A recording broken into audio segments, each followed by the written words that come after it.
Vous êtes bien sur Europe 1, il est 6h52. Et c'est la revue de presse d'Olivier Delagarde. Bonjour Olivier. Bonjour. On commence ce matin avec le nouvel homme fort de la diplomatie américaine. Il s'appelle Steve Witkoff. Le portrait que vous lirez de lui dans le Figaro ce matin est étonnant. Et finalement, assez symptomatique de la façon d'exercer le pouvoir par l'administration Trump. Serge Witkoff n'avait absolument aucune expérience en politique étrangère. Et le voilà en charge des dossiers les plus sensibles du moment, le Proche-Orient et l'Ukraine. Cette absence d'expérience en matière diplomatique est peut-être l'un de ses meilleurs atouts, écrit Mayol Aldebert.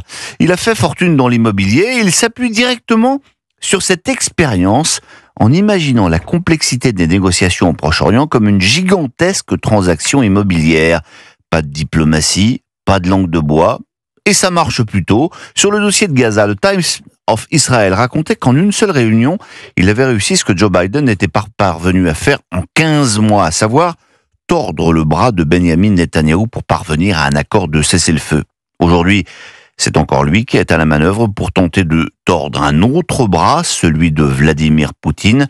L'affaire d'être loin d'être gagnée, mais aujourd'hui, explique Lola Ovarles dans l'opinion, c'est Steve Witkoff qui doit se rendre à Moscou.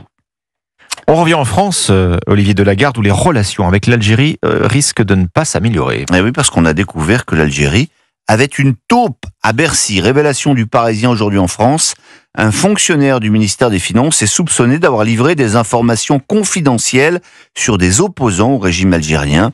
Il a été discrètement interpellé le 16 décembre dernier par les hommes de la DGSI et mis en examen pour espionnage au profit de l'Algérie.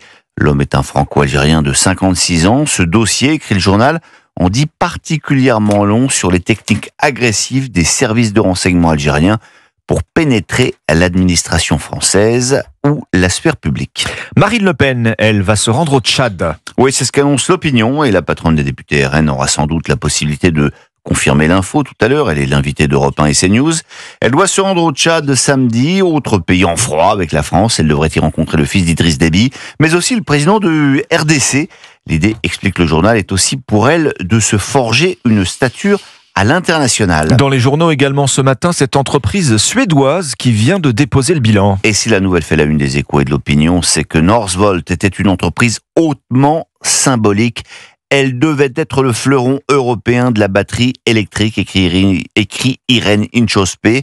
Cette faillite, qui est l'une des plus grosses de l'histoire suédoise, est aussi un symptôme de la maladie qui frappe l'industrie européenne des voitures électriques.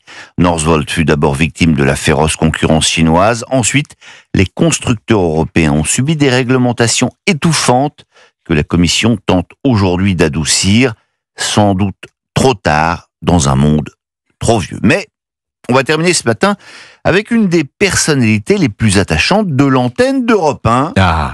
Isabelle Morizet, qui officie le samedi sur notre antenne, a droit à une longue interview dans le Figaro qui étonnera peut-être les auditeurs les plus jeunes. Parce qu'Isabelle Morizet, vous le savez, mais oui, c'est vrai, avant de devenir l'un des piliers d'Europe, a eu une première vie de chanteuse à succès sous le nom de Karen Cheryl.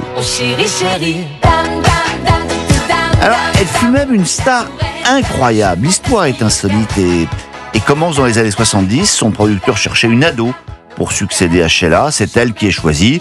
Ils ont ensuite cherché un pseudonyme américain. Isabelle Morizet, cela faisait un peu DRH, explique-t-elle. Va pour Karen Cheryl. Son succès va être incroyable. À l'époque disco, je partais en tournée avec Village People, Donna Summer, Gloria Gaynor. C'était insensé. Le souvenir le plus improbable, c'est le jour où j'ai été choisi par Michael Jackson pour chanter dans un show à Montréal. Et puis en 1991, stop, elle a décidé de tout arrêter. Aujourd'hui, la Warner sort une anthologie de ses chansons qui ravira les nostalgiques de ces années dorées. Avec des anecdotes extraordinaires, en tout cas dans la presse ce matin. Olivier Delagarde, on vous retrouve tout à l'heure sur Europe 1 à 8h40. Merci Olivier.